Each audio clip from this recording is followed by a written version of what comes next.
Alright, hi people, it's Shakespeare and I'm here to do a Master today and review of the Power Rangers Lightning Collection in Space Phantom Ranger, which I believe is the suit that the character is based on originally appeared in Car Ranger, not Mega Ranger. I could be wrong there, but they used it for a short story arc in space, but they didn't really do much with the character, unfortunately.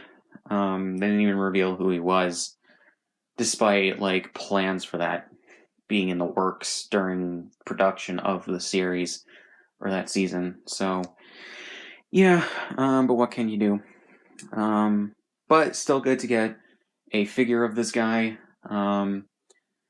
So yeah, I do like it. So here we go with the box, which has the Power Rangers Lightning Collection logo, In Space Phantom Ranger right there, and the Phantom Ranger right here on the side. Got the In Space logo right there. And the other side has him right there again. And on the back, you just have him in a pose with his blaster and everything. So yeah, and we'll get to the red thing on his chest in a second. So here we go with the additional hands, which are just fists, if you want to pose them with them, rather than, not. Got his blaster right here. Here we go with the effect piece, which you can just plug into here. It's similar to In Space Pink's. I'll just say this though, this actually looks very different than what this does here. The promo model that they use for these pictures, the blaster part, or the effect piece, is orange instead of like a pinkish kind of thing, pinkish purple-ish kind of color. And it doesn't have any sparkly effects in it like this does. So that's a little weird. Inconsistency is the name of the game. So yeah, and then you have an effect piece for if you want him to get hit with like an energy blast or something like that. You just put it on his torso like this. So yeah, which isn't that bad. I think you can also put it on him the other way around as well if you want. I think it'll fit.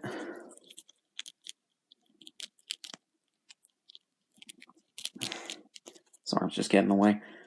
But yeah, you can do that as well. So, yeah.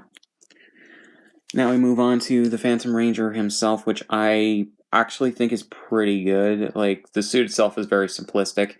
However, the helmet is inaccurate to the show. Mainly the paint on the top of this, above his visor, I believe is what's off about it.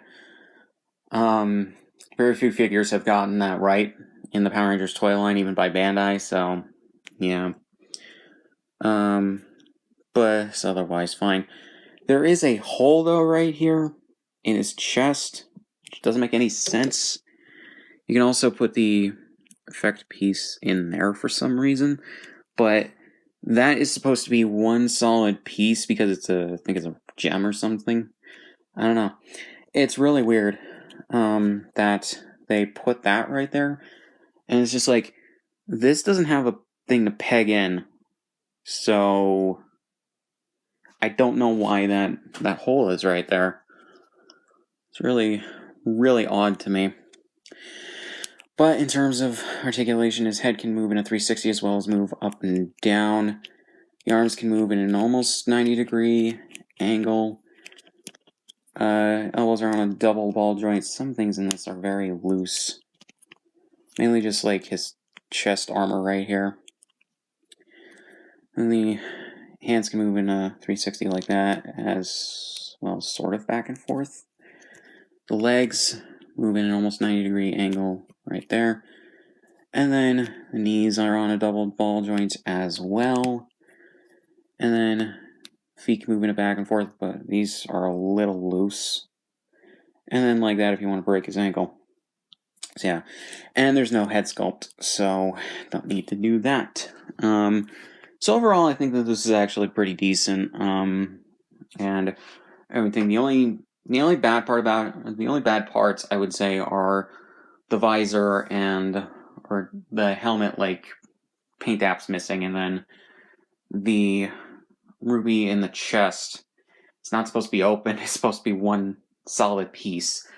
They'll probably re-release this figure at some point, and with fixes to the helmet and the chest. So yeah, then that'll be really stupid. But otherwise, I think it's actually decently done.